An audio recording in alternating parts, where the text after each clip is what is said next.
you're a pretty expressive player. Do you have any tips for teaching or developing musicality and expressiveness in performance? Or what are some simple things that people can do to be a more expressive musician?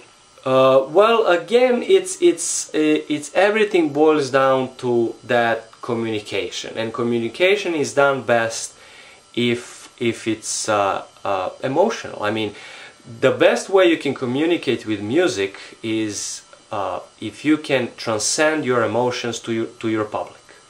And that's something that, again, would be done with this internalizing the pieces, actually becoming one with the music that you play. So you don't go on stage displaying your abilities, your speed, it's not about showing off.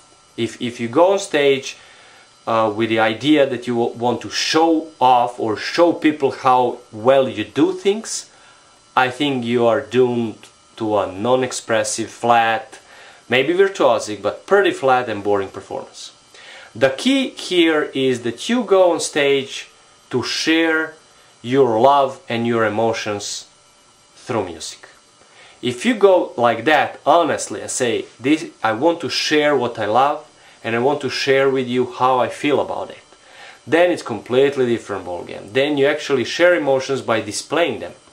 You are letting your emotions go on stage, and I described a little bit how you do that in your practice room, but on the stage you just let all these emotions, all these images to come on you, and then you kind of let them go through your body, through your fingers, and through your music onto the audience. And that's the way the people will react the best to what you do.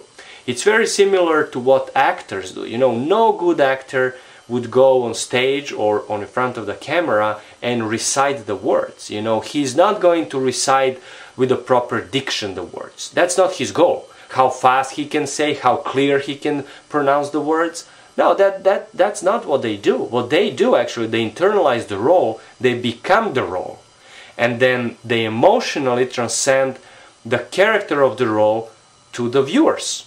And that's simply what we have to do. It's exactly the same thing, but we don't use words, so it's a little bit more difficult, it's more abstract, but the method is the same.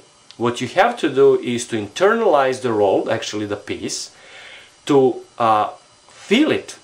Feel, if it's a expressive piece, you have to feel expressive. If it's a sad, you have to feel sadness. If it's a cheery, you have to feel lightness. And to be if it's a happy piece, you have to feel happiness. I mean, simply you have to express the character of the music. And the only way to do it, if you become that character, if you adopt those emotions, and then you display them on stage. That's how I would teach my students once when they get to that stage. Let's remember also, that's not something you want to teach freshmen, and even that's pretty much for the later stages of their development. Maybe senior and then graduate studies would really be the best time when they would start doing that. In the bachelor studies, I would focus more on technique, on their just to get a basics done, fundamentals, and then it's easy to build later things when your fundamentals are good. So that's how I would approach students in that regard. Let's talk about fundamentals a little bit, and what do you consider the most important technical aspects of guitar Most playing? important, it's hard to say everything is important. I mean, there is not a single thing that it's not important there.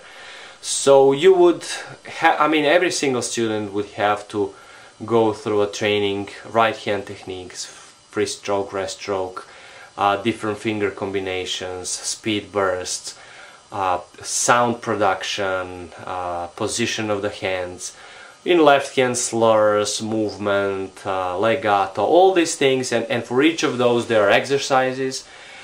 My recipe for all of my students is, well, first of all, they practice 5 to 6 hours a day.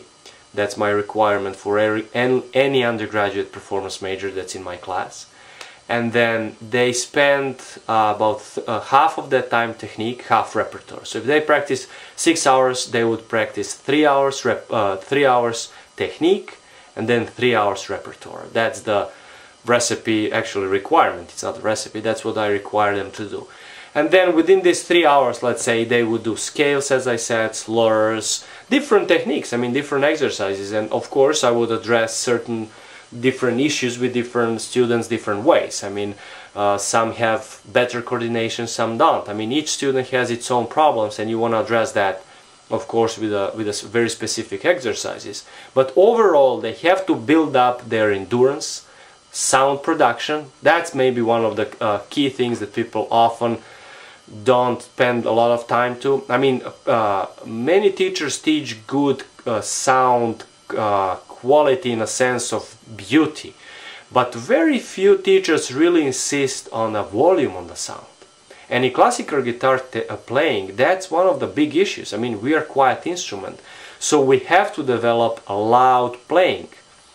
Now, loud playing, as a result, it's way harder to do. So many people just shy away from that because they feel more secure if they play only free stroke and a little bit quieter, because that gets them through the pieces. Well, that's true. However, you're taking one of the most important tools for expressiveness. So I insist that when they play, for example, when they practice scales, that they practice them in the forte fortissimo level, so that they build endurance, not only the speed, but speed with the strength, and that strength that can be endured through a whole piece, not just a few measures loud playing, but actually 5 or 10 minutes playing scale non-stop at the forte or forte fortissimo at the very high speeds. Well, then and only then they can have a good solid technique for example for scales, and I go about the same way about any other technique.